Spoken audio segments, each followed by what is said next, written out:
Salut les amis, aujourd'hui nous allons aborder le thème de l'entrepreneuriat. Oui, tout le temps on nous dit d'entreprendre, de créer des entreprises. Toi qui me regardes, j'ai un conseil pour toi. Ne loue pas de local et n'embauche personne jusqu'à ce que tu aies des recettes suffisantes et régulières. Si tu es entrepreneur, ne commets pas cette erreur. Ne brûle pas les étapes. C'est simple, mais beaucoup commettent cette erreur. Arrêtez de suivre la foule. Vous n'êtes pas obligé de faire comme tout le monde. Vous n'êtes pas obligé d'emprunter le même chemin que tout le monde. Combien de personnes se sont retrouvées endettées? Combien de personnes sont retrouvées à fermer leur entreprise? Combien de personnes sont retrouvées, on va dire, à raser les murs, à se cacher parce que justement, ils avaient perdu leur business? Combien de personnes sont retrouvées à perdre leur business à cause de ça? À cause de cette histoire de dès que je lance quelque chose, je vais embaucher, je vais prendre un local. Moi, je suis sûr que tu en fais partie. Toi qui regardes cette vidéo, je suis sûr que tu connais bien cette situation. Peut-être même que tu vis cela actuellement. Mais laisse-moi te dire qu'il y a toujours une solution. Il y a toujours un moyen de s'en sortir. J'ai mon bureau, j'ai mon magasin. Pourtant, tu croules sous le poids des charges. Comme quelqu'un l'a dit un jour, c'est quand tu as une poche forte, c'est là que tu prends un local, c'est là que tu prends des employés. Tu croules sous le poids des dettes. Et puis, souvent même, les employés ne sont même pas à la hauteur. Les employés ne sont même pas productifs. Donc, tu passes ton temps à perdre de l'argent. Finalement, vous vendez à perte ou bien vous vendez juste pour louer le local, pour payer des gens, pour embaucher des gens, pour payer les employés. Il y a certains même qui s'endettent, qui gaspillent des millions parce qu'il faut avoir une image de marque, parce qu'il faut, faut avoir un certain standing. Ils vont faire un grand lancement, prendre des locaux avec climatisation. C'est vrai, parce qu'il faut rassurer les clients. Alors que l'entreprise est naissante ou alors que l'entreprise ne tourne même pas bien. C'est incroyable en fait ce que les gens font. Combien de clients en fait passent véritablement à votre bureau? Combien de clients passent véritablement là où il y a votre local ou à votre magasin? Soyons francs, soyons clairs. C'est pas comme en Europe où on peut dire les gens ils ont cette habitude, ils ont cette culture, mais généralement dans nos pays africains, c'est combien de fois que les gens passent dans les magasins, dans les bureaux, combien de fois? Généralement, vous gérez les choses au téléphone, à la maison ou en ville. Je vois déjà certaines personnes en train de dire oui, je ne suis pas d'accord avec toi, ce que tu dis, non, mais ça dépend du business, ça dépend du secteur d'activité. Voilà, c'est nécessaire pour la stratégie marketing, c'est nécessaire pour rassurer les gens, parce qu'il y a beaucoup d'arnaques, il y a de l'abus de confiance, il y a des gens, on ne connaît pas où ils sont, on ne connaît pas le local, donc ils prennent notre argent et puis après ils disparaissent dans la rue. Les gens ont besoin de nous localiser. On peut même perdre des marchés parce qu'on n'a pas un local, on n'a pas des employés, on n'a pas une localisation géographique parce qu'on n'est pas structuré. Effectivement, dans nos pays africains, surtout, c'est vrai, ce sont des choses qui existent.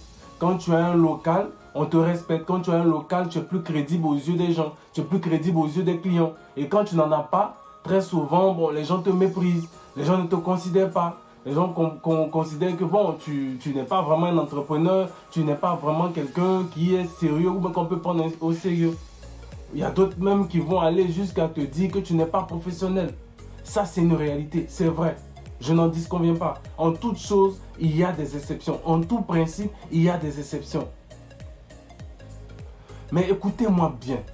Quand je dis ne loue pas un local ou n'embauche pas, je ne suis pas en train de dire qu'il ne faut pas avoir de local. Je ne suis pas en train de dire qu'il faut travailler tout seul. Non.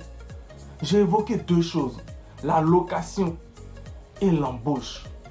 Lorsqu'on est un entrepreneur, lorsqu'on doit se lancer dans une histoire de louer quelque chose ou bien dans une histoire d'embaucher, l'entrepreneuriat, ça demande d'avoir un bon capital. Un bon capital de départ, c'est-à-dire de l'argent que vous allez utiliser pour financer le lancement de votre entreprise, pour financer les activités de votre entreprise, pour financer ces activités-là même qui vous permettent de démarrer votre business. Par exemple, vous lancez votre activité, vous avez peut-être besoin de communication, d'acheter la marchandise, de prendre certaines choses. Et pour cela, vous aurez besoin d'un capital de départ. Ensuite, la deuxième chose à avoir, c'est un fonds de roulement. C'est-à-dire des fonds dont vous avez besoin pour assurer, couvrir les charges liées à votre activité. C'est une réserve d'argent qui est immédiatement disponible que vous pouvez utiliser pour couvrir ces charges-là, pour couvrir ces dépenses courantes. Quand on parle de dépenses courantes, il y a les salaires des employés. Vous prenez des gens, vous devez les payer. Le salaire des employés. Il y a les charges liées au local lui-même, c'est-à-dire le loyer du local, l'assurance, les factures d'eau, d'électricité. Souvent même on parle de pas de porte. Il y a les impôts, il y a les taxes municipales, il y a plein de choses qui s'ajoutent. Il y a même les factures des fournisseurs, parce que vous allez prendre des marchandises, donc on va vous donner des factures que vous devez régler. Donc si vous n'avez pas une bonne trésorerie, si vous n'avez pas ce fonds-là, si vous n'avez pas suffisamment d'argent, évitez de louer un local ou évitez d'embaucher des gens jusqu'à ce que vous ayez des rentrées, des entrées d'argent suffisantes, des entrées d'argent régulières qui vous permettent de pouvoir faire tourner votre business, qui vous permettent de pouvoir faire ce que vous voulez faire et ensuite d'agrandir, d'accroître votre business. Donc il est possible d'avoir un local sans avoir à louer. Vous pouvez vous associer à des personnes ou bien vous pouvez faire des partenariats. Moi je connais une dame, bon ça c'est ici sur la France, je connais une dame qui a sa boutique et dans sa boutique elle expose des produits d'autres entrepreneurs. Bon, elle est plus dans on va dire dans le truc des femmes entrepreneurs. Donc, elle expose des produits d'autres femmes entrepreneurs. Que ce soit des produits de beauté, que ce soit des vêtements, que ce soit des sacs, etc. Vous allez dans sa boutique, il y a des casiers, des pentes qui présentent les produits de ces autres femmes-là. Et quand vous voulez les acheter, vous les achetez. Et elle le fait tout ça moyennant comme ça, un pourcentage sur les produits. Ou même un forfait. Donc, on n'a pas besoin forcément de louer au départ. Nous prenons même les activités du digital. C'est pas tout au départ qu'on a besoin de louer. C'est pas tout au départ on a besoin de prendre un local, de prendre des gens qui embauchent. Prenez même les marques comme Facebook, comme les marques Dell. Là, vous commencez dans une chambre d'étudiants. Prenez Apple, Amazon, Microsoft, Disney. C'est dans un garage avec leurs amis qu'ils ont commencé. Et ça, c'est un exemple qu'il faut essayer de copier. Au départ, quand on commence petit et puis ensuite on grandit. Maintenant, si c'est une activité qui demande forcément d'avoir un local, forcément d'avoir des employés, là c'est autre chose. Moi par exemple, j'ai commencé dans ma cuisine. Aujourd'hui, je vais dans les espaces de coworking. C'est un peu, c'est doucement. Au moment opportun, j'aurai un local. Au moment opportun, je pourrai m'ouvrir vraiment ce local ou louer ce local dont j'aurai besoin pour vraiment faire mes activités de formation, de conseil, mes activités de conférencier.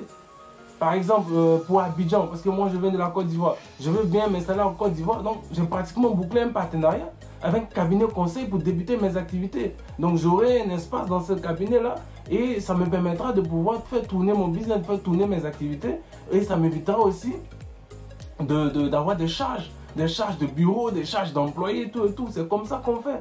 Il faut faire travailler son esprit, il faut faire travailler son intelligence. C'est pas parce que tout le monde fait quelque chose que vous devez suivre ce chemin, c'est-à-dire que ce chemin-là vous correspond. Vous pouvez aussi avoir du personnel sans avoir à les embaucher. Il y a ce qu'on appelle des freelances. Pour un projet bien précis, vous le payez, il fait votre travail et puis après vous vous séparez. Il y a des assistants virtuels, il y a des bénévoles parmi vos amis, votre communauté religieuse. Il y a des gens qui partagent votre passion, des gens qui partagent votre truc. Vous payez leur transport, vous payez leur nourriture, ils viennent vous aider. Vous pouvez aussi prendre des stagiaires. C'est pour ça qu'on a créé le stage. Le stage, c'est pour permettre aux gens de venir apprendre de manière professionnelle. Ce n'est pas forcément pour embaucher les gens, mais c'est pour qu'ils apprennent. Donc, vous devez être conscient des charges qu'entraîne la location d'un local. Vous devez être conscient des charges qu'entraîne le fait d'embaucher des gens. Il y a beaucoup de charges qui se rajoutent. Les taxes municipales, l'eau, l'électricité, le pas de porte, l'aménagement local, comme je l'ai déjà dit. Donc, faites preuve de maturité. Faites preuve d'intelligence, planifiez les choses. Vous voulez vous voulez embaucher des gens, mais ça nécessite d'embaucher des gens. Calculez les salaires et le loyer du local ou le pas de porte, tout, au moins sur 6 mois ou 1 an. Et vous verrez ce que ça fait. Ça vous permettra de savoir quel capital de départ vous avez besoin, mais quel fonds de roulement vous devez avoir. Moi, par exemple, quand je voulais m'installer à Abidjan, on m'a conseillé d'avoir au moins 2 ans de trésorerie pour tenir le temps que les affaires décollent. Parce qu'on dit, ah mais c'est vrai, les formations, les conseils, tout et tout, c'est bien, mais les gens sont plus habitués aux produits, acheter les produits. Donc les activités de service, ça a un peu du mal quand même à décoller. C'est vrai, ça le fait, mais il faut quand même avoir une certaine trésorerie. Voilà. Et tous les business ne demandent pas de louer un local. Vous pouvez avoir votre bureau chez vous. Juste avec votre ordinateur, une connexion internet, vous faites votre business, vous faites ce que vous voulez faire. Je suppose que si vous voulez lancer une activité ou un business qui demande des employés, qui demande un local, ça veut dire que dès le départ, vous avez les fonds nécessaires pour le faire. Sinon, voilà, il faut trouver une autre façon de faire.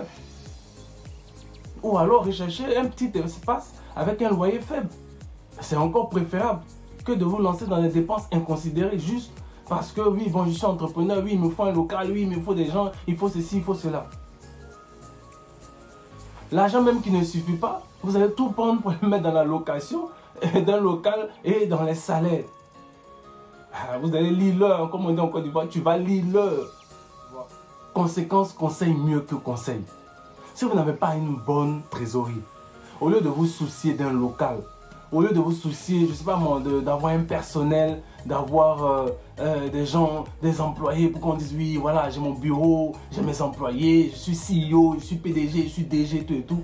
Non, mettez l'accent sur la qualité de vos prestations. Mettez l'accent sur la qualité de votre produit. Mettez l'accent sur la qualité de votre service. Prenez des bénévoles ou des freelances. Si vous lancez votre activité ou que vous êtes déjà lancé, il vous faudra aussi, prenez en compte, un fonds de roulement pour faire tourner le business jusqu'à ce que vous ayez les premiers clients. Pour faire tourner le business, le temps d'avoir, on va dire, une clientèle fidèle, une clientèle régulière, le temps de vous faire connaître, de faire certaines choses. Merci d'avoir regardé cette vidéo. Mettez un pouce bleu si vous avez appris quelque chose. N'hésitez pas aussi à mettre ce que vous en pensez dans les commentaires. Et on se dit à très bientôt. Ciao.